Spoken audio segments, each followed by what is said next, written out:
Prime Big Deal Days is here. Woohoo! Which can lead to involuntary deal squeals, like the classic deal on a new blender squeal. Yeah! Save big this Prime Big Deal Days. On now.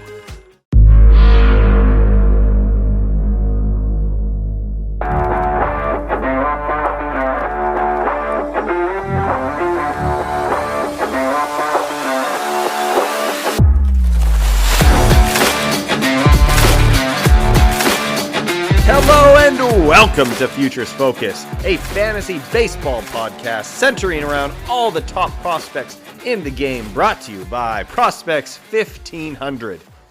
My name is Alex Sanchez, and joining me for a very special episode is Nate Eckert, my co-host. Nate, you know why this episode is so special, right? I do. I remember. It is.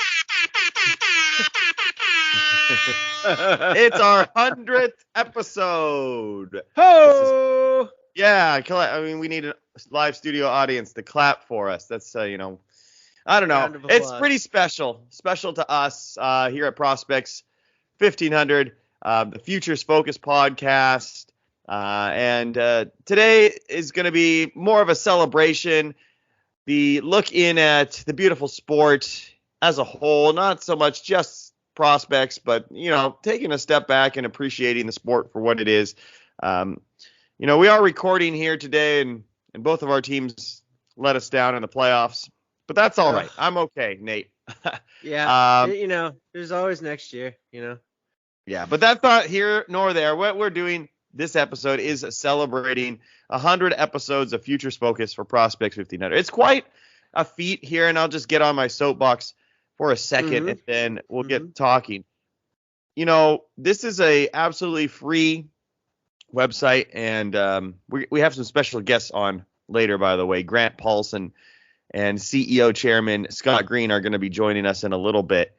But if I could, this site's completely free. The podcasts are completely free. We don't have a Patreon account. We don't have a subscription service. We have, over 30 or 40 people on staff, and I put that in quotes because nobody's getting paid a penny for this. And to have the site not only run long enough for a podcast to even be set up, and let alone now that podcast has gotten over 100 episodes, I think that's pretty special, Nate. Yeah, absolutely, man. Just goes to show how many people love baseball and love prospects, and especially our website. And, I haven't done all 100 episodes, going back. Scott started it out there, and but the vibe was the same, honestly. If you go back and listen to the first couple of episodes, which I recommend you do, it's fun to live in the past. We're going to live in the past, I think, a little bit here as well. But the vibe was the same. We're trying to get these guys out there for fantasy owners. And just baseball lovers in general, if that's your thing, knowing about these prospects and who they are, what they're most likely to become, what is their ceiling, what is their floor, a scouting report, getting eyes on these guys, where, we live in an age of a lot of technology, but even then, getting eyes and getting data on some of these single A players can be difficult. And I love some of the top guys in the industry for sure, but they certainly can't see everybody. And so I think this website has found a very nice niche. So, Nate, congratulations. 100 episodes. Likewise. Congratulations to you, man. You were doing it longer than I have been. So I'm brand new as far as the 100 episodes are concerned. Yeah. Maybe I've contributed to 20 of them, perhaps. I'm not entirely sure. I'd have to go back and look and see how many I've even done. I don't know off the top of my head, but in celebration of all of this, Scott has decided to have a giveaway for only listeners of this podcast, which, there, as much as I would like to think that there's hundreds of thousands of listeners, there's really not.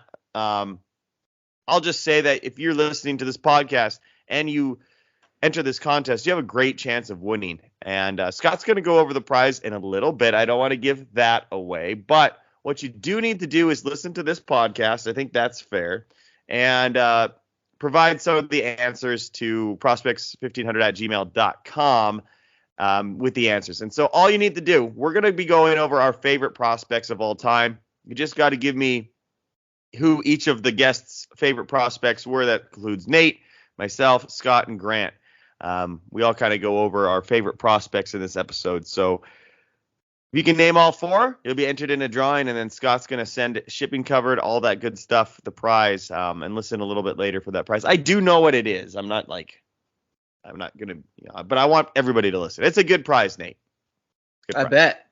It involves autographs. I'll just say that. You will get autographs of minor leaguers, too. So, yeah. cool. Yeah. It's That's pretty awesome. sweet. So, just, honestly, we're not going to be a stickler. Just, email us, and if you email us with something, we'll probably put you in anyway. we're feeling it. So with that being said, let's kick off the episode here. Nate, I want to hear your sort of favorite prospect of all time. It could be recent, it could be when you were a kid. I have some off the wall ones I'm going to share as well. It'd be more than one, but just sort of the prospect memories that you have in the last in your lifetime. Yeah, for sure. I think what really starts to get me excited about prospects is being able to figure out that, like, who's that next guy that's going to be coming up, that's really going to make an impact almost immediately when he gets in, and being the first guy to get him in my respective fantasy leagues. Of course, dynasty leagues are a lot more difficult, but before I started playing in dynasty, my first real scouting move was Cody Bellinger, of all players, when it was the year after he had switched up his swing. He went from being a true hitter to more of a lofty power swing, and they taught him how to do that. At the time, it was in Single A Advanced Rancho Cucamonga, before they were demoted to Single A. And I took one look at his video. I was on MLB.com looking at the Dodgers top 30. And after I saw that swing change and I watched him unload, and when Bellinger, I mean, I know I've given him some crap over the last year or so, but when he gets into a pitch, it's one of the prettiest swings, period, in my opinion, in baseball. When everything goes right, when he times it, when he gets those hips moving and he gets that load up, and then he just exhales. It was a beautiful sight to be seen, and it blew me away. So right then and there, he was on my radar, and I don't think that a lot of the guys in my redraft league even had an idea of who he was. And that year, I was able to pick him up. It was like the first week of the season, because the Dodgers, they promoted him really quick, and that was his NL Rookie of the Year, massacre season, where he just obliterated the ball and had, like, I don't know, 20 steals or something like that, and set the NL Rookie home run record at the time. And I also was able to pick up Aaron Judge in that same swoop. It was like the next day I picked up Aaron Judge. So I won the league that year. And it was basically because I had made those two pickups. And when you could do that, it really sets you apart from the rest of the league. Now, granted, it's been a long time since I've been able to grab anybody really in the same sort of style that I did Bellinger and Judge, because after that happened, everybody was kind of smartened up to okay, well maybe Nate's onto something, maybe we should start looking and learning about these prospects, because these kids are ready to go. I mean, once they get to the bigs, forget about it, as long as they're promoted and they look solid across the board, feel free to invest fully and at least give them a shot and see what happens, that was really fun because I changed the culture of our league with just 2 pickups because they were that poignant, and that was a fun one for me.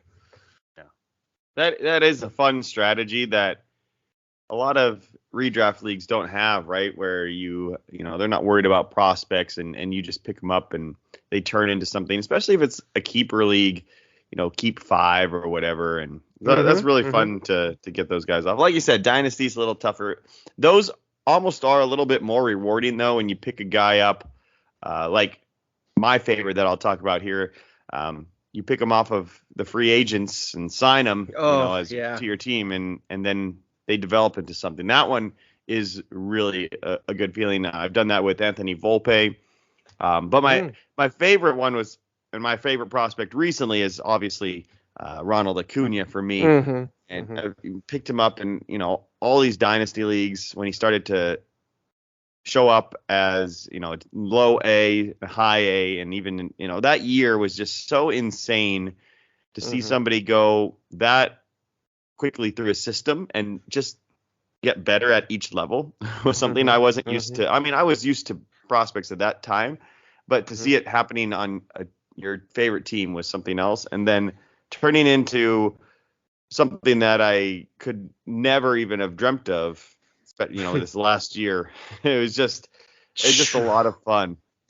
And, I remember when he came up, my buddy was getting married, and I do this little podcast for them for fantasy football and stuff. And it was his rookie year. And I said, if you give me the code, Ronald Acuna is our savior, I'll buy you a beer at the wedding. And so even then I was already like, this is the guy that's going to do it. That's 2017, 2018 or whatever. And then, had a little injury in between, but coming back and doing what he's done. And, I have a jersey of his. I have a bunch of auto cards. I have this.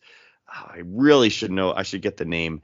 But this artist that does super realistic drawings, beautiful, does an Acuna one. I just got all of his stuff, and it all started when he was a prospect. So that's really fun. I also have a couple that just for some reason came to me when thinking about names, and I want to know if you remember these guys, Nate. And they're old, so I've loved baseball for a long time. This goes back to 97, 98. And sort of like in my collecting baseball cards days, getting a rookie card was obviously very important. And they started putting out, if you were a high draft pick, you got maybe a card with tops or whatever the year before you came up or something like that. Or Bowman was still kind of going around with these guys that, had no MLB stats. And so I started just looking at the top guys, and this is 12-year-old Alex at the time, and I started to fall in love with these young guys that were going to be the next best thing. So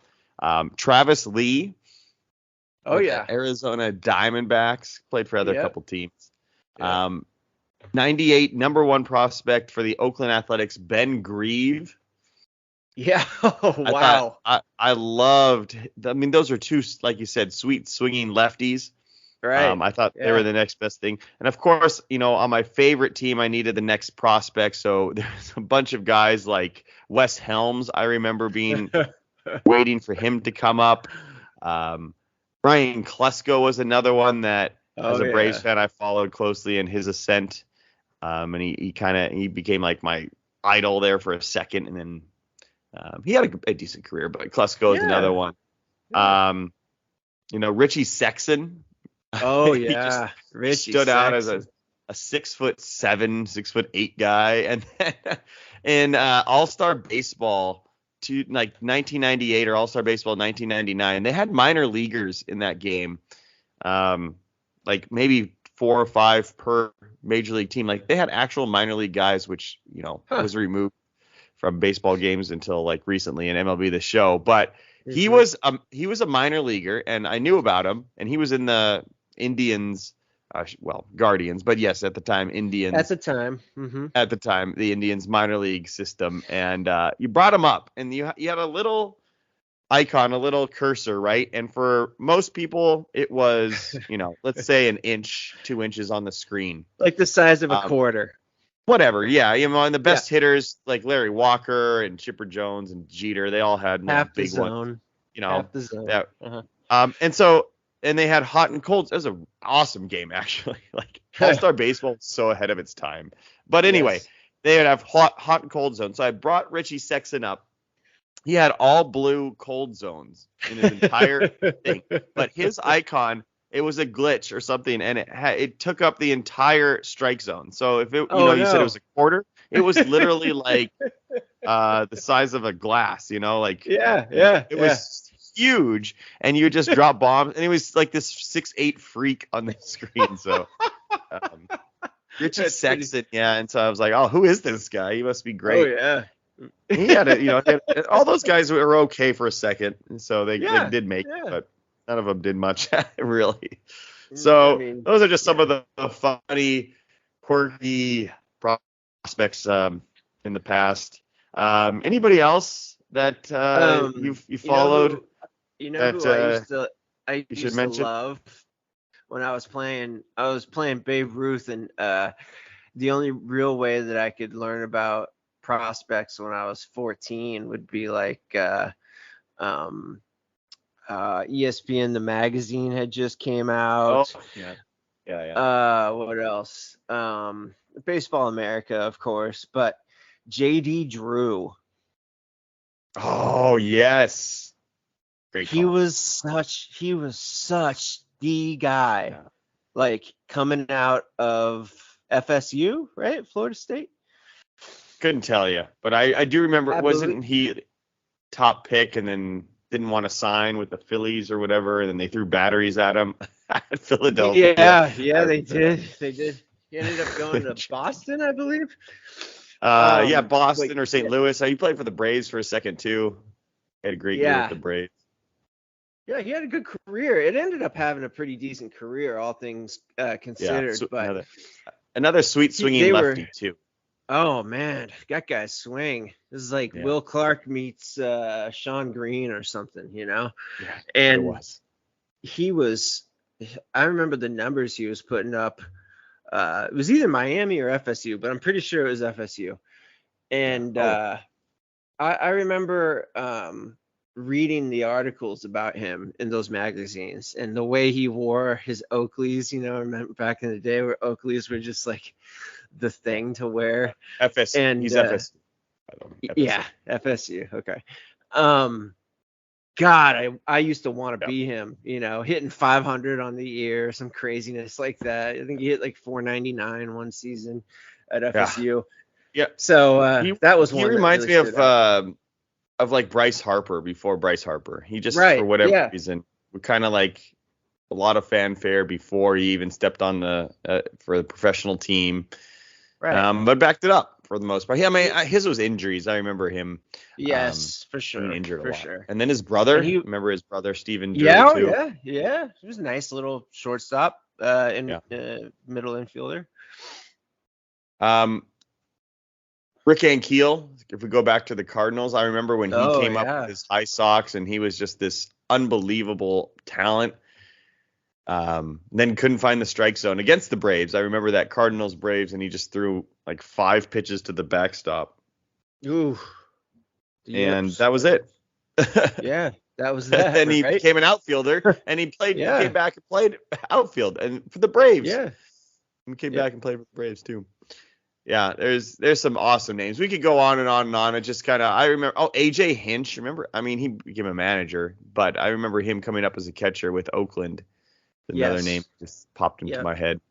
Big one. Remember, because I would go in the backyard and I'd create these lineups, and I'd throw like a wiffle ball in the air and hit it, and then I had to create an all rookie team, like an all prospect team. So Uh-huh. I remember AJ Hinch was the catcher and Travis Lee, and then I liked, and like I had Nomar too because he was youngish. So Oh it was a yeah. sweet team. Yeah. I bet. Those are the I bet. Those were the days. Yeah. All right, Nate. All right. We have some special guests we need to get to. So we'll go ahead and take a break here. But we have Grant Paulsen. I think that might be one of the biggest celebrity industry guys that we have ever had on the podcast. I mean, we've had Tyler Freeman, major leaguer for sure, but Grant's a huge name in the industry, Washington guy. So we're going to bring him on, and then it's only fair to have Scott come on. I kind of know what we're going to talk about. We've already recorded it, but I think it's a very insightful conversation. He's very, very honest about, how he created the website, his plans for the future, and all of that. So really a good kind of almost State of the Union address that if you don't know Scott or realize that, he's the guy behind all of this, I think it's a really cool stuff. So, this is Futures Focus 100th episode. Nate, let's go ahead and take a break, and we'll be back with Grant Paulsen.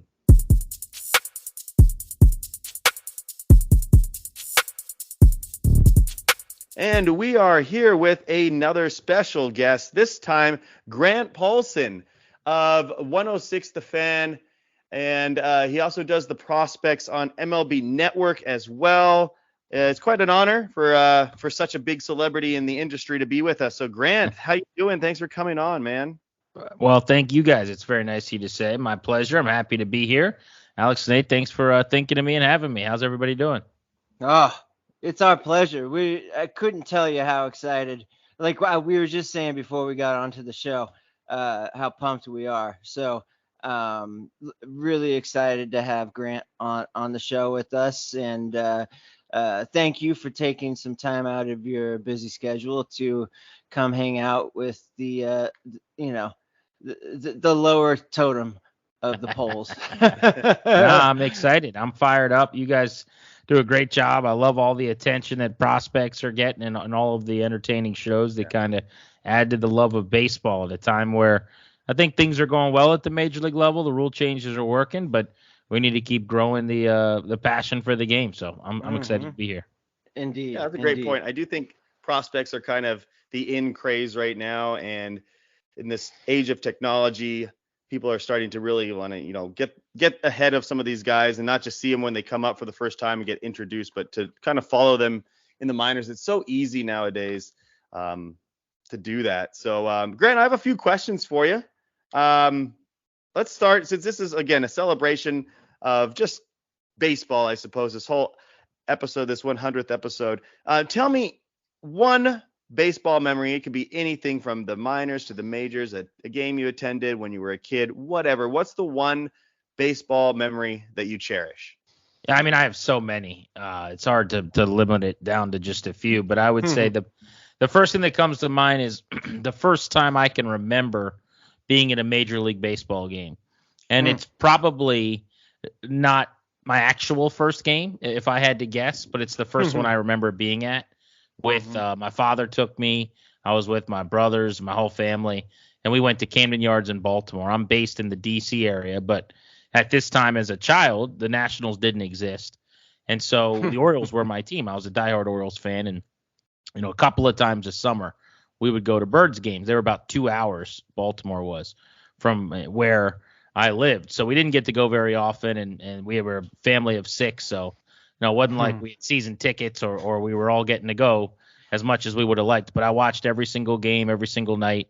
And I remember one of the earliest memories I have, frankly, in sports and in life was going to a day game at Camden Yards and Rafael Palmeiro hitting a home run.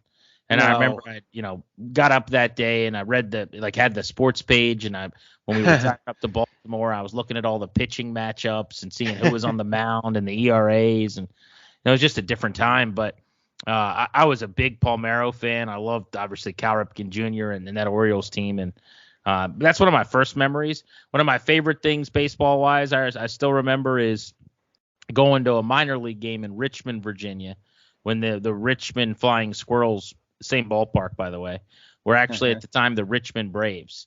And they were the AAA affiliate for many years for Atlanta, and that was only about an hour from my house. And I went to a lot of those games. It was a lot cheaper than going to Camden Yards, and it was also about half the distance from where I lived.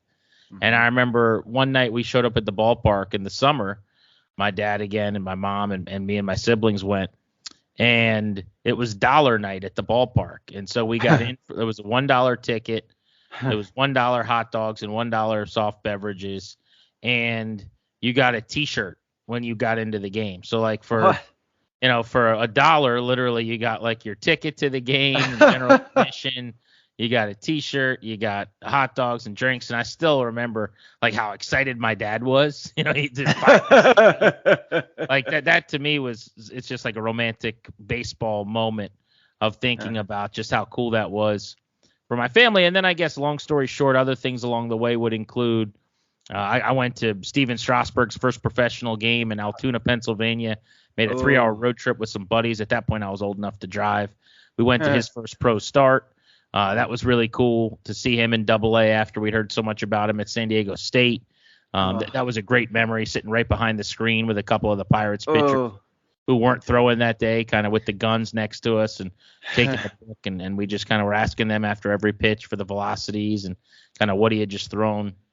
And he was one of my favorite prospects ever, as one of the most hyped guys ever. Obviously wasn't in the minors very long. But then some of the cool things I've seen at state, ballparks. I've never seen a no-hitter or a perfect game or even close. I was at a 20 strikeout game, Max Scherzer against the Tigers in D.C. I've actually, weirdly enough, been at like 4 cycles, I think. A couple of random ones, Aubrey Huff for the Orioles, Felix P.A. for the Orioles, a couple Trey Turner for the Nationals come to mind. So those are just some of the things that jump out at me as I kind of rack my brain initially. And then maybe the best environment I've ever been in, non-playoff division, because I've been lucky enough to cover the league championship series on the field, in the dugout, champagne spray and celebrations and stuff for MLB Network Radio for many years. But in terms of just like going to a regular season baseball game, being at Strasburg's 14 strikeout debut against the Pirates, really cool thing too. So those are some of the things that come to mind. Yeah. So you were there for his debut. Huh? Yeah. Oh God, I watched wouldn't that have missed that. I watched that on television and I was riveted. I can't even imagine what it must have been like in person. Oh, it was awesome. Well, the big thing about it was here in D.C. at that time. So you're going back. He was drafted 1-1 in 2009, obviously. And so it was the 2010 season. It was the summer of 2010. And the Nationals, if you remember, that they came back to D.C. in 2005 after what was a 34-year hiatus. So there had been no baseball for over 3 decades. When they initially came back in 2005, they were operating literally like their offices were out of trailers in the parking lot of their old ballpark, which was called RFK Stadium, which is dilapidated and being torn down as we speak in D.C. But it was the old stadium where the then Redskins, the old name of the football team here, had won all their Super Bowls. And so it was this, decades old, just really run down, like awful ballpark. I mean, it was not a baseball ballpark. They had played there in the past, but it was a horrible place to go watch baseball. Having said all that, people were elated because they were back and you had a baseball team and DC, so many older fans who remembered the Senators, were beside themselves and emotional and when they left and came back. And so when he made his debut in 2010, it was 5 years after they returned. They'd been really, really bad for 5 years. They had lost 100 games in a row for a couple straight years as this terrible team. And it was kind of this seminal moment where it was literally the first time since the Nationals existed where it was like a must-see event. It was you get to go to the ballpark. You don't have to go to the ballpark kind of night. Yeah. And it was the first time, and it was packed. There was 40,000 people, and they had moved over to Nats Park a year and a half earlier. So still in its infancy, and the energy was amazing. It was the first like nationally relevant night at the Nats ballpark where like all the who's who in baseball was there. So to be there to see, all the hype and everyone gets so excited about his call up, and how often do you see all that? And then he goes 4 1/3 and walks 5 or whatever. But 7 innings, 2 runs on a 2-run homer, 1 mistake, 14 strikeouts. He struck out the last 7 batters he faced. I mean, it was just unbelievable. Unbelievable. It really was. And I remember watching that game thinking, the fans, just like you said, were hanging on every pitch. They were right there with him for the whole stint. And I remember thinking to myself, I've never seen anyone throw a breaking ball that looks like Strasburg's. Uh, it reminded me of like a frisbee. It was throwing it so wildly, not wildly. That's a terrible word for it, but it had so much movement on it. I remember thinking, oh my God, this guy is so, he's the real deal. The man, kudos to you for being there in real life. That would have I been wouldn't incredible. have missed it. Yeah, it was Yeah. a must attend event. So Yeah. it's funny. I have a Strasburg framed picture with the dirt from the mound from that game you're talking No. about right on my Oh wall. wow. No fun. way. Yeah, as out of all the guys to mention, I am. Yeah, my wife doesn't understand why I have it. She's like, you have dirt on the wall. But Oh, so good old wives. I was going to ask your favorite prospect of all time. It kind of sounds like maybe it's Strasburg, or is there another guy that kind of takes the cake for like your favorite prospect of all time? That's interesting. I mean, so Strasburg, because of the hype and the attention he got coming up, was definitely probably on the short list. It was just such an important time. I think he changed prospect culture, to be honest. Yeah. That's Yeah, why I he might agree. be the answer for me. Like, he came along at a time where there weren't a lot of shows. Every team didn't have a podcast on their system, and people weren't really evaluating players in the minor leagues to the same extent. And then we had the advent, obviously, of you could always dig up the box scores, but it became way easier with minor league baseball and MILB.TV and MLB Pipeline and all these things where it really exploded right around at the same time Strasburg did.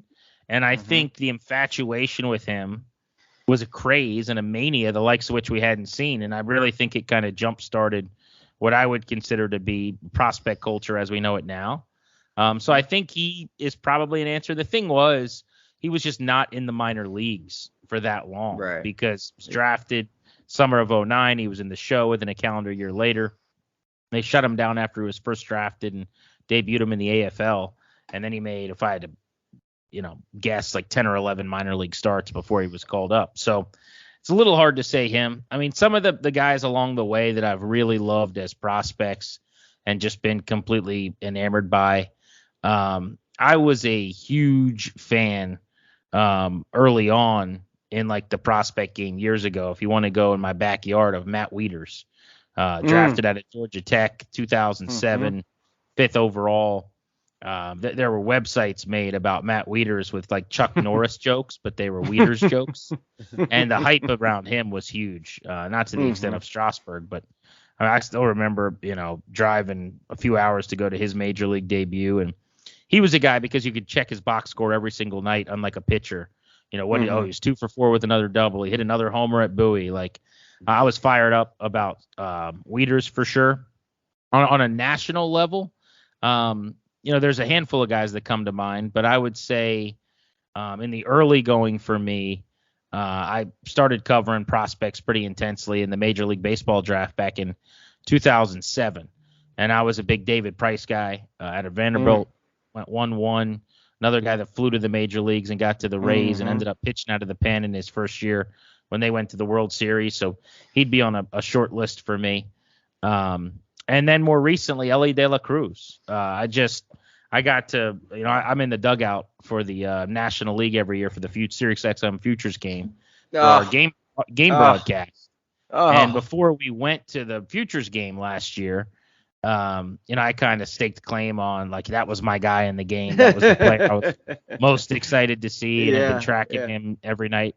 And then I ended up sitting for a few innings next to him in the dugout, kind of talking to him during the game. And he was wearing like these cleats, these shoes that like honored his mom, and like a picture of his mother. And he was just the coolest guy. We had this ongoing discussion, and he wasn't, you could tell he's not like he's been here for 15 years speaking English, but he does it plenty well. And our interaction was so pleasant. There was just an energy with him that I loved. And so to see him having been so electric in this first year has been awesome. So I could go on, but those are some of the guys just popping out at the first thing I'm thinking. Yeah, Ellie at that Futures game. Nate and I were there. I was on the field. Nate, you went to the game. But Ellie was the one that changed my mind the most out of anybody I had seen. I knew he was a good prospect, but from that day I said top 5 easy. Yeah. He just was so impressive. So that's a really interesting call to put with some older guys like Wieters and Strasburg. So that just shows you his ceiling. It's crazy. Yeah, So, I'm kind of trying to mix it up with like guys that because I was such a fan of the O's and now, more recently the Nats and just guys that I covered, so to speak, in terms of they were easy to go to at the affiliates. But yeah, in terms like there are so many guys like De La Cruz where, right away you kind of are enamored with a skill set and you find yourself like every single night checking a box score. Like I do that we now. were doing that. Yeah, I do that now with like Junior Caminero of the Rays. I'm no longer like a diehard Orioles fan, but I've seen Jackson Holliday in person I don't know, five or six times this year, and watch him every night, and he's just amazing. So I mean, we could talk about those special blue chippers all day long, I'm sure. Oh yeah. I mean, we do it every week. That's right. Nate, I know you had a question for Grant. I do. Yes. Far away. Yeah. First of all, Grant, again, thank you for coming on to the show. Hearing you talk about prospects and baseball in general really makes me excited and happy, to hear someone in our industry who has obviously done very well for himself, is a real, real recognizes real, and you're a real one. And it pleases me no more than to find that out. And first and foremost, thank you on behalf of Alex and I. I wanted to know, as I'm looking at your Twitter page, you've got all sorts of stuff going on. Looks like it says play-by-play for The Athletic. Did I read that correctly? Athletics more of a writing gig, but yeah, I get to do play-by-play in the area, calling.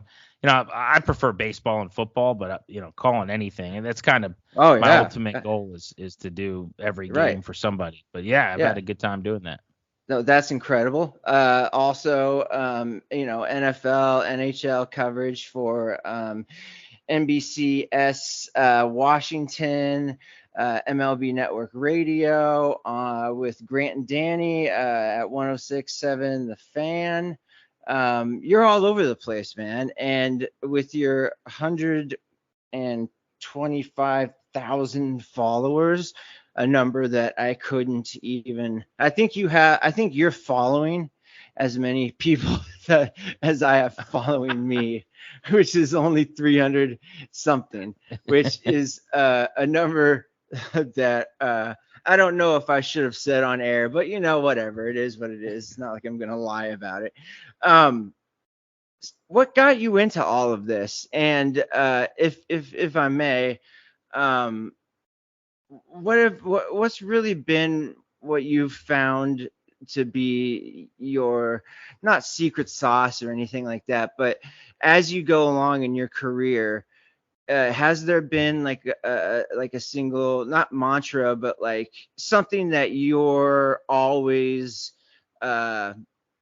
referring to in your mind as far when you make your decisions as to what gigs to take and what moves to make, etc.? I think that, it's a really good question. It's not a question I've ever been asked. So I like that a lot. I guess I'll start with the first question because it's easier to answer, and I'll try to be succinct. And I'll make a long story short. I got a weird backstory. Everyone's is going to be different, right? So some people start as interns and climb, and some people kind of luck box into it or whatever. Some people go to school and just work their way up. For me, I started in radio at a really young age. So it's funny. I was a diehard sports fan. I was arguing sports with my uncle, who many, many, many years ago was like the number one radio disc jockey for music, like a rock station in Pittsburgh called WDVE. He did a morning show where, in addition to playing rock songs, they would do a lot of bits back in the day when, it was guy talk radio. So it was a lot of like kind of funny, but at times like edgy things that they would do. But he was always trying to find a way to make people laugh and do bits. And so we got into this big argument about sports, and he had me on his radio show. I called in to do football picks. And this is like around 1998. I was 10 years old or 9 years old. And he called me his little sports bookie. So I would call into his show, and I would give him like the betting lines. And obviously now this is all ubiquitous, but at that time, nobody really talked about sports betting. But he would call me his 10-year-old nephew sports bookie. So I would give him the line and the pick for the day and tell him who to pick or whatever. And we would do this ahead of the football games on Fridays. And so because I was doing that, the local newspaper wrote a story about me called the King George Journal here, or back home in Virginia. It's a very small once-a-week paper that, a couple thousand people in my town of 25,000 people read. Mostly they would just get it at their house and use it to, start their charcoal or something. But long story short, they wrote a story about me. I started doing a weekly column for them where basically, it's pretty embarrassing looking back on it in terms of how bad it was. But like I would write 100 words, like a couple paragraphs, like my take on sports, and just a little tiny like eighth of the page was like Grant's. I think it was called like Grant's Picks or something. And I would just say, hey, the Wizards are going to beat the Pistons this week. Here's why, or whatever. And so I did that. And because I was doing that, the local television station in D.C., Channel 9, WUSA, did a TV segment on the fact that I was doing these radio call-ins and writing these stories, and I was, 10 years old. And so they did like a 6-minute story on it for, a May sweeps week at one point, like on the local TV news. And then they got a good response. So they had me up to do football picks on Channel 9. And so for the football season that year, I was doing, going up there and in D.C. and doing football picks, and they brought me to training camp to interview players and stuff like that. So because then that's a CBS affiliate, to make a long story, which is, the coolest thing that's ever happened to me short, the Letterman show, David Letterman, saw Channel 9's, or not him specifically, but somebody, talent producers or whatever, saw the bit of this kid who's talking about sports and is a fast talker who like spits out stats, and they thought it was funny. And so the Letterman show had me up to be on the Letterman show. And I ended up, Dave's a huge sports fan, as it turns out, and enjoyed the segment for whatever reason. I don't quite know why, but everyone laughed a lot and thought it was funny that I guess I could like talk and chew gum at the same time. So they ended up having me on over the course of 5 years, 6 years, like 7 times.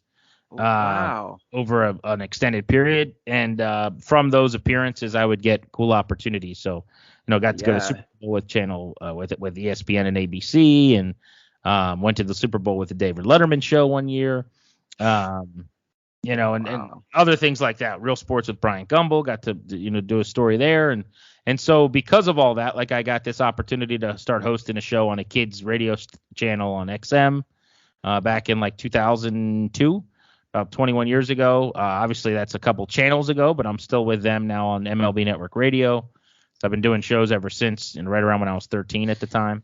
And so that was kind of my start, to be honest with you. And, it came to a point where after getting a lot of cool opportunities and doing amazing things, I grew out of that kid mode of kind of being cute, so to speak. And I grew a beard, and, my chubby kid frame just became general, teenager chubby.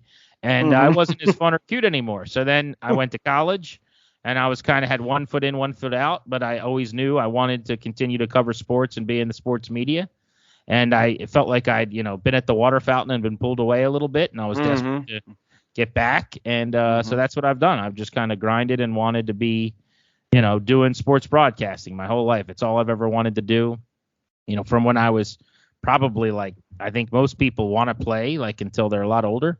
For me, I've wanted to, since I was 7 or 8, I've wanted to be a play-by-play guy, or and a broadcaster, and so I'm living that dream as we speak.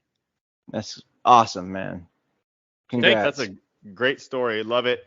Letterman is definitely not a bad Jeez. break. Yeah, right. Break myself, but, it's surreal to look back on and say that. Yeah. What a cool saying thing. It out loud is wow, that was weird that happened. It's been so Weird, long. awesome, yeah. It was very cool. Well, Grant, don't want to keep you on much longer, but really do appreciate you coming on. I actually do want to talk some national prospects, but we're kind of pressed for time here. So why don't you just give me maybe your favorite Nationals prospect right now? I know we got the big names, James Wood and Dylan Cruz, Greene, Brady House, a couple of ex-Padre guys. But overall, like, who are you most excited for this Nationals team that you can look forward to in the next couple of years? Yeah, I think Dylan Cruz is their best prospect, which is not going to surprise anybody. Maybe the best hitter in college baseball this year, got on base in every single game at LSU. And as a professional in 35 games since being drafted, about 140 at-bats as his year just ended, hit over 290 with an OPS of about 840 and held his own. He was an A-ball, and I saw him a few times in Fredericksburg, and he was really good. And then they bumped him up to Double-A, and he struggled a little bit, but they knew that might happen, and they also knew that he wouldn't get down on himself. He's mentally advanced. He's going to be in the major leagues next year. The cool thing for the Nationals is that they get a lot of guys that are going to be in the major leagues next year. Cruz will be in the outfield. So will James Wood, who I love. He's 6'6 plus, and he can play center field if they want him to. I'd move him to the corner, for the same reason you put Judge in the corner. It's easier on the body of a guy that big. He did strike out close to 38% of the time this year, so that's a little bit alarming, but a huge power. Played most of his season, with home affiliates in Wilmington and Harrisburg that are far from hitters' havens, and he hit 26 home runs and drove in 90 with a OPS of almost 900. So I think he's going to have to make a little bit of a swing adjustment, make a little more contact, cut down on strikeouts to find his ceiling. But his ceiling is legitimately, MVP type potential in terms of the speed, the power. He's just got some unicorn traits at his size at 6'6" and change. Brady House, their third baseman of the future, had a really good year. Is a really good player. I think is one of the more underrated prospects in the whole industry. Hit about 315 with a 900 OPS. Didn't hit for a ton of in-game power with home runs, but you guys, it sounded like you were at, been at some futures games. I mean, there's nobody who put on a better power display at this year's futures game than Brady House did out in Seattle, driving the ball down the left field line. He's got massive pop. I don't really worry about that with him. And then, everyone's heard of those prospects, so I'll just say, I guess, to be quick here on the back end, two guys that I really like that are a little deeper down their system. One of them is actually in the big leagues already right now. I've always loved this guy. His name's Jacob Young. He was a 7th-round pick at the University of Florida, who scored the second highest run total in all of baseball behind Aaron Judge last year. He's just a kind of a little guy who's a scrappy. Look, everyone kind of says he's a 4th outfielder. I think MLB Pipeline lists him as like the Nats' 30th prospect or something. He's a guy that's going to give you more than you think all the time. He's a plus defensive player who can play center in a corner. He's a plus runner. He's a good bunter. He can hit a little bit. I think he's got like an Adam Eaton profile, if you guys remember that player. Oh, yeah. Where he could hit like 12 to 15 home runs when it's all clicking and play enough defense that like you go back, Eaton was like a 6-WAR player a couple times. So I would not be surprised, even though Young, ideally, if things go their way and they have Cruz and Wood and Lane Thomas and Elijah Greene or something in the outfield, Dalen Lyle maybe, then you wouldn't need Jacob Young in the outfield. But he's definitely a guy that I would keep an eye on. And then a deeper cut real quick would be Mitchell Parker, left-handed pitcher. Yeah. Spent the year in Double-A. His issue is throwing strikes. But he made one start at Triple-A at the end of the year and struck out 3 in 3 innings. But again this year in Double-A, he's overpowering. I mean, 132 strikeouts in 113 innings. Average against the last 2 years was probably around 215 or 220. If he can throw strikes, he's going to be a starter in the big leagues and a pretty good one. And no one ever talks about this guy. I think he's probably ranked somewhere near the bottom of the top 30 in Pipeline. But I think he's a major league starter if he can, that one part of his game improves. But he's been really, really good a few of the times I've seen him.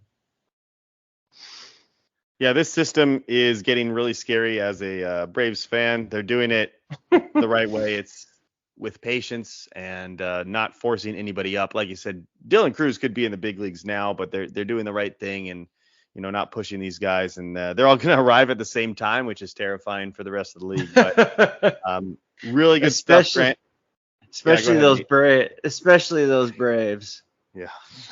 All right, Grant. Thanks again for coming on. Appreciate it. This is I'll give you a second here to maybe plug anything that you're working on. Anybody, anything that we should check out online, athletic, what's going on with you? Yeah, I appreciate you.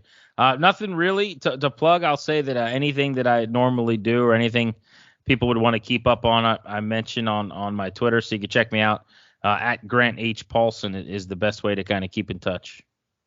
Awesome. Again, Grant, thanks so much for coming on. We got a superstar to come on to our show. Nate, we did it. We've made it. We did it. We did Got it. We have made it. Now, Grant, one last thing.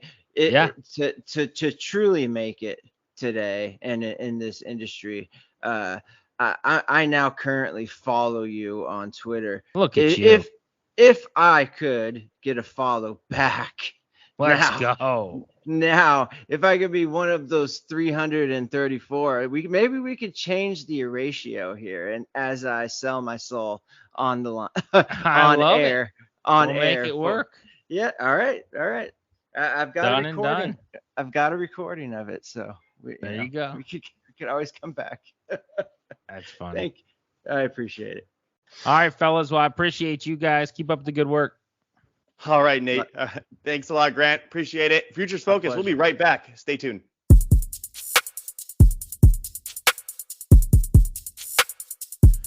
And we are here with our special guest, the president, CEO, the boss man, Scott Greene. It's only appropriate to have this guy on. He's been here, obviously, since the beginning for our 100th episode. Scott, how you doing, buddy? I'm doing great, Alex. Great. Thanks for having me on. Episode number 100. Do you know who the hosts were for episode 1? I remember listening to you really early on before I even was a member. I was like, I like this website a lot. I remember you talking about wrestling, and I was like, well, get on with it already because I don't care about wrestling. But I don't know who was on the very first one.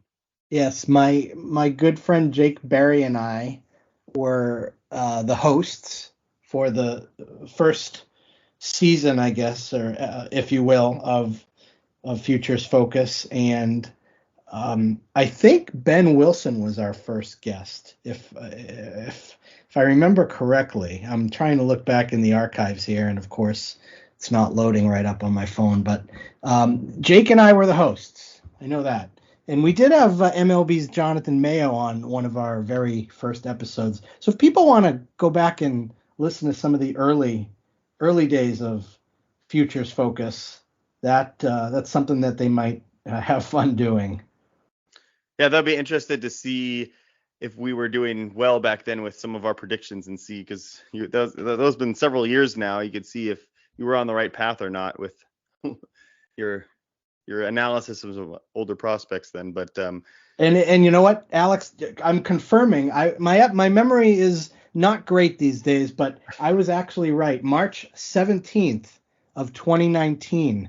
So about 4.5 years ago, TB Dubs 11, Ben Wilson was our first guest. Yeah, that would be fun. I'm gonna take a listen to that and see how far we've come or how little we've come. One of the two is gonna be true. But I do remember listening. You guys did a good podcast. I remember listening to it and saying, wow, these guys, this is pretty cool. I'll have to put this into my rotation. And then I just got to be a writer on the staff. So there we go. And then you expressed interest in leading up the podcast just a couple years ago, and we've taken it to new heights and gotten a lot of votes through Baseball Pod. So thank you, Alex. Yeah, no, I appreciate that. And hopefully we keep growing. Having Grant Paulsen on as a guest, I think that's pretty big too. That was another big guy. So we're getting some big names. We had Tyler Freeman. Remember him making a guest appearance too? That was fun. He sprungboard his career. He's he hit a couple home runs this year. That was fun to have him. So go back through those episodes if you haven't. If you just discovered us, I know they're a little outdated in terms of the prospects we're talking about, but still some good stuff on some of those special episodes. But that does bring me to a good topic to discuss here with you, Scott. It's kind of how you started Prospects 1500, the how, the where, the when, the why, all that good stuff, and kind of pull back the curtain a little bit on exactly what Prospects 1500 was, is, and is becoming perhaps in the future. Loaded question. Well, I'll try to make it as brief as possible, but I've loved baseball forever. And I started collecting baseball cards when I was 7 years old. and I still collect them to this date, over 40 years later. And I remember my first Dynasty League with prospects, I believe was back in 2008 or 2009. And it was a league called Auction Gods. And you had to, bid on players, your regular players, in an auction. But then the prospects, I believe, were drafted. And so I was studying and trying to learn about these prospects back in 2008, 2009, and I had never really followed minor league baseball and was not in the know for prospects and who was coming up. So I did my best. I think I remember drafting guys like Jason Hayward and Mike Moustakas. And my team name, I won't forget this, my team name was Hydra. And Hydra, at the time, I'm a huge Lost fan, the TV show Lost. And at the time, I think that was season 3 or 4. And Hydra was one of the stations that was on the island. And I named my prospect team Hydra. But anyway, several years later, I just really liked the idea of writing about prospects. And I was doing some writing for a website that was on a forum. The minor league part of it was just a forum, like a message board. And I didn't really own it. And I tried to get a few people to help me out with it. And from there, I said, you know what? I want to start my own blog. I want to have my own platform, and I can get people that I know from around the country to cover certain players or teams. And so we threw around the idea with a couple of other people in one of my deep dynasty leagues. And we're about to register the blog. And one of the guys says, you know what? Let's just register a website domain and go from there.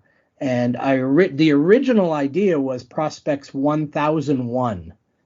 I don't know really where that came from. I wanted it to be a large number, and I wanted it to be over 1,000 for some reason. So I came up with the idea 1001. But before we went ahead and registered anything, we said, what's the format going to be? What are we going to do on the site? And we wanted to rank prospects, and we wanted to do more than other sites were doing. And with MLB, you get your top 30, and with some other sites, you get your top 10 and 20. So I said, let's do 50. And if we have 50 per team, and there are 30 different organizations, then we're going to be ranking 1,500 prospects. And boom, then we said, that's our name. We're Prospects 1500. So we registered the domain, Prospects 1500. We launched the site. It went live back in December of 2016. And January of 2017, we tried and succeeded in publishing a different top 50 every day for the month of January, and that was really how we started. I didn't have 30 different writers at the time. Some people doubled up, some were collaborations, but that was the goal. That was to rank prospects, to have a different writer to cover each minor league organization, and where are we now? Almost 8 years later, if I'm doing my math correctly, yeah. 7 or 8 years later, we really still have that same model. We have writers that are covering specific organizations. Sometimes we have more than one. Sometimes we have writers that are covering a specific league, like the Texas League or the Florida State League. And then we have other special writers that do hobby columns, and we do MLB draft stuff. You've had Sean Kernahan on several times. He's our draft guru. And so we've just expanded, and we just do as much as we can. And you know what? It's a labor of love. Every single one of our writers has a real full-time job somewhere else, or is a student, or is a parent. And so Prospects 1500 is a love, is a side project, is a hobby for all of us. I'm a sales manager for a media company in real life, and you're a teacher, and everyone with the site does something else for good in the world. But we love baseball and minor leagues and prospects, so we spend a little bit of our free time doing this. Yeah. And, for first off, I know there's one listener that had their mind blown with the 1500 because they didn't realize that's where it came from. But I do want to say a couple things in the fact that, you started 7, 8 years ago with the idea of 50 prospects instead of the 10 or the 30, which for whatever reason, the 30 is like the standard. I mean, I can't think of very many that go beyond that. And then for a while there, in the 2019, 2020 range, there's a lot of free content out there. And, I remember going to website and getting all different rankings and all different stuff. But fast forward to 2022, 2023, seems like everything you have to pay for. It's whether it's a Patreon account or whether it's a subscription service. You really can't get a lot of good rankings, let alone 50 of them. But try to get a nice, besides MLB Pipeline, I mean, they're all asking for money now. And I think that goes to what you're saying, in that none of us are really doing this for money. We're doing it because we want to just contribute some way to the baseball community and the sport that we love. So the fact that, you're getting not only every team, you're getting draft expert analysis, you're getting some sabermetrics in here as well. We have a couple guys writing their own models. You have a podcast, and it's all been for free. It all currently is free. I don't want to speak for you, but I'm assuming it's going to stay pretty free going forward. It's really something else. So I do admire that you've kind of kept that model. Have you thought about a subscription or a Patreon account or anything like that, or is it like the mission statement to keep this kind of as it is? I've thought about it. I've talked to my partner Brian, who helps run the site, does a lot of the back end stuff, and we've thrown around the idea of maybe doing an ebook. Someone that maybe can download. Let's just say an example of putting all of our top 50 rankings preseason together into one document, and maybe someone downloads it for $3 or $5. I don't know. And we've thrown around the idea of that, but we haven't gotten there. And you said it. You said that, and we discussed this just a couple minutes ago. We all have other jobs. If there was somebody that was on staff and this was their full-time job, and we're actually paying them to run the site, and we were pumping out maybe even more content, then maybe Patreon makes sense, or maybe there's some sort of paywall. I don't know, but that's not in the cards right now. We are publishing original articles that we're writing, and we're publishing our own rankings. And let me say this, and I've said it before, we are not scouts. We are not out at the minor league ballparks with radar guns and detailed notepads and tracking every pitch and the spin rates. And we are watching video. We are going to games and just, tweeting or Xing or whatever you call that. And every one of our writers that does rankings has their own way of ranking. Like, we have tiers that everyone follows. So we have a model, but the way I might think about my top 20 Red Sox prospects might be a little bit different than how Kurt thinks about his top 20 Tigers prospects, or the way you do your top tier 1, 2, and 3 for Padres prospects may be a little bit different than how we rank ours. So that's what I love about our site, is that everyone gives their own little flavor. And also, when we do our aggregates and our consensus and our combination collaboration rankings, we'll have 25 to 30 different writers submit their own top 100s, and then we put them all together and we average them out, and based on points is how we come up with our overall prospects 1500 top prospects. And we've got one of those probably coming in the next couple of months, or at least before next season starts. So we'll have our new, probably 2020, late 2023 or early 2024 ranks for that. Yeah. So yeah, that aggregate list is such a beast in comparison to some of the other websites. We won't name any, but I mean, there isn't one that's, I think, more than 5 or 6 aggregate, and you're sitting here with 25 to 30.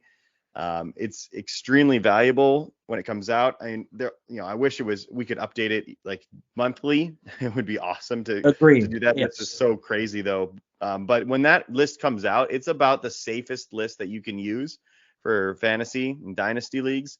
And I'm not just saying that. Like, I honestly use it myself, just because it gives you an idea of what other people would value prospects, gives you an idea of a couple prospects that maybe you should know about more, making these trades. It's not super well known. I mean, people are going to go to a couple other sites probably first, but this one, man, it's such a beast, and it's so valuable. I love looking back on it and seeing kind of how right it's been. It's been one of the, I would imagine, one of the most accurate prospects lists that you can find. It just has to be. I think it's great that you say that, and it is very valuable, and we put a lot of time into it. I would like to add one other thing about our website, prospects1500.com, is that we take pride, myself especially, and Brian and the other editors that we have, in making sure that the site in each column that's published has very good SEO, search engine optimization. And if listeners don't know exactly what that means, we can be found by doing a search. And if you're into Google or whatever search engine you're using, if you type in something like baseball prospects or Milwaukee Brewers top prospects or whatever it might be, most likely, for the most part, don't quote me on it, but for the most part, we will come up on the first page, sometimes near the top, and that's helpful. Being able to be found, people will do searches for things before they even type in the actual URL, prospects1500.com. People will just use Google and type in prospects or Red Sox, minor leagues, and will come up. Do a search for farm system rankings and see if our February article, where we did our own rankings of each farm system from 30 down to 1,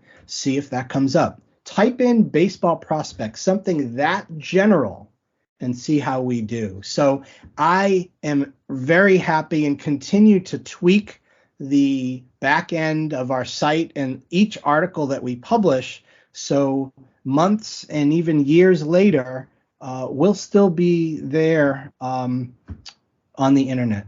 And I think that's really important. And you don't get that out of every website, even ones that are big businesses and have people working full time. And we're kind of just this little guy, but we've been around for a while and we have a good footprint. Yeah. And I can confirm, because every article you write, having all those tags in there with the players and linking to Baseball Reference and having all that, we put in some work as writers, but it pays off in what you just said. So awesome. I did want to get a little bit more personal with you, as this is sort of a celebration episode, and we Nate and I have discussed our favorite prospects of all time. Just curious if you had a prospect that you saw, you knew was going to be great before everyone else, or you loved following, you saw live, anything like that. Who is your favorite prospect of all time?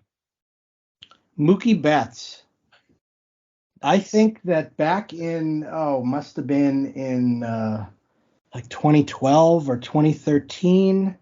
I don't remember the exact year, but I saw Mookie when he was a second baseman for the Portland Sea Dogs when they came through New Britain, Connecticut at the time, which was the Double A affiliate for the Minnesota Twins at the time.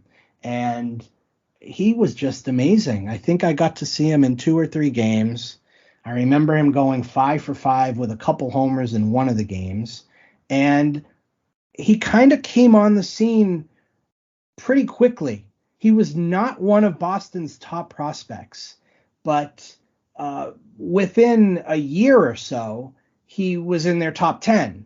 And then he did not spend a lot of time at AAA the following year before he got to the big leagues. I remember trying to order a Mookie Betts jersey or buying one at Fenway Park shortly after his debut, and they didn't have them. Like there were no Mookie Betts jerseys to be found because they hadn't even been part of the production process yet. And he became one of my favorite players. And certainly was really tough to see him move on a couple years ago. But I'd have to say that seeing him in the minor leagues so many years ago, doing his thing at second base, was pretty exciting.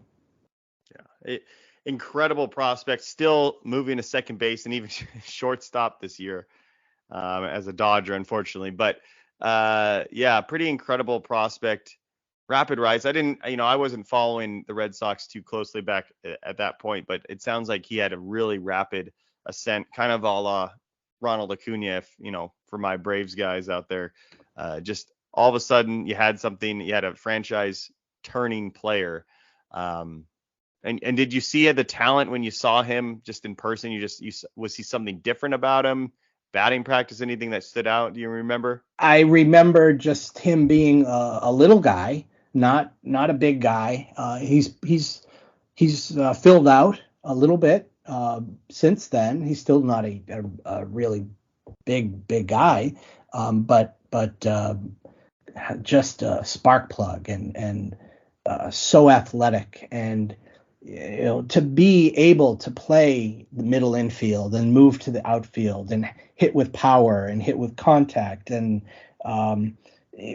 smooth fielding, and I could see it. I could just see it. And another guy you had mentioned, Acuna. I think another guy that ascended to the majors very quickly was Juan Soto. I think he was promoted from Double A also, and didn't see AAA time.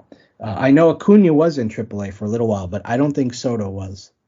Yeah, I remember ranking Soto and thinking, I know this guy's just going up so fast, and then he was there, and then he was a World Series champion. I was just like, wow. And the shuffle and all that. Yeah, that's kind of why we do it, right? The prospects, just when they don't do this all the time. These are pretty special players, but the ones that are special from day one and still are special to this day. It's something to behold for sure. Right.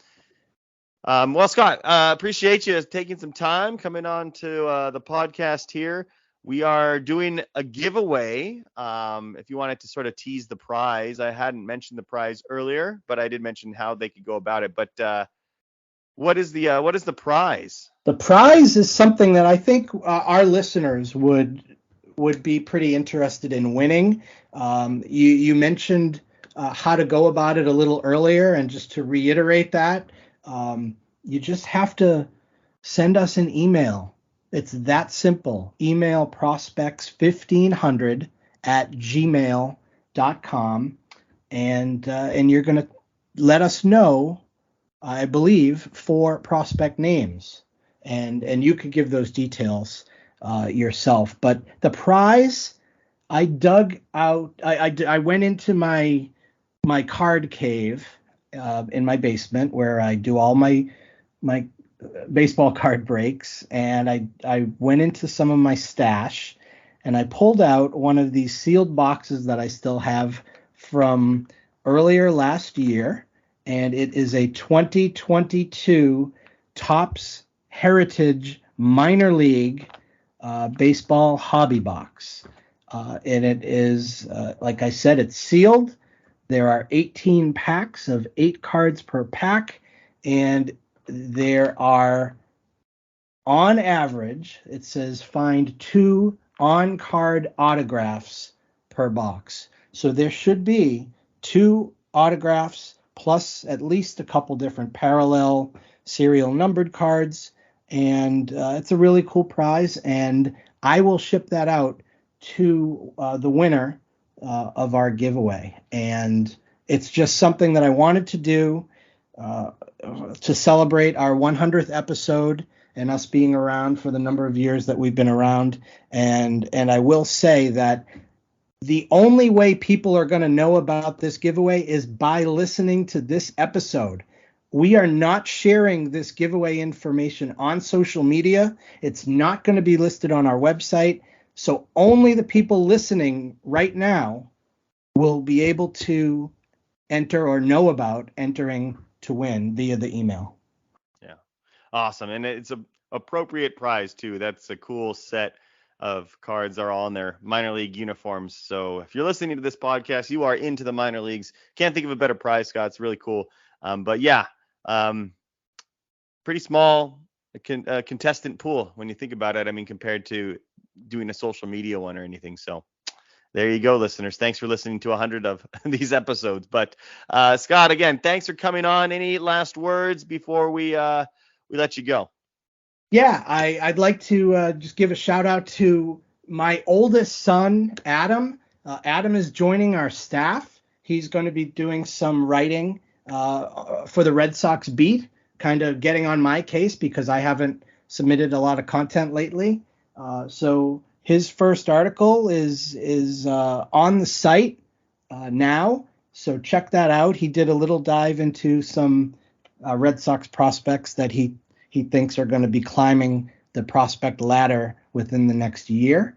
And coming up, we're going to have some Arizona Fall League coverage. I'm going to be out there next month with some guys and ladies from the staff. And then we'll have some other things off season, but we're still going to continue to push out the content. So, stay tuned, keep listening to the podcast, and check us out on Twitter at prospects1500.com. I actually call it Twix now, TWI with a capital X, Twix, because I'm just not into the other name. And thank you, Alex, for everything you do. Oh, yes. Well, thank you. Well, I think that was a very special episode indeed. Special thanks to Scott Greene, to Nate Eckert, to Grant Paulsen for coming on, being a part of this 100th episode. Yeah, it's just a number. Yeah, we're going to have more. Yeah, it might not mean anything to you. But to us here at Prospects 1500, this is a really special accomplishment. I, myself, am super proud of what we've been able to do. Now, this isn't my full-time job. I don't get paid for this. But it is a passion of mine, and I hope you believe me when I say that.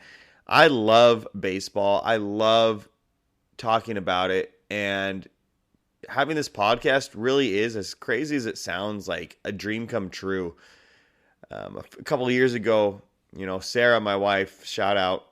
I don't know if I've ever shouted out my wife before on the podcast, but she said, you know what? Life's too short. We need to find stuff we're passionate about and just go do it. And that was the speech that I needed to hear. And I just went out and I sought somebody to just give me a platform. Just let me talk about baseball and these prospects and something. And that's when I found Scott Greene. And I already knew of Prospects 1500 already. And he was the guy that gave me a shot.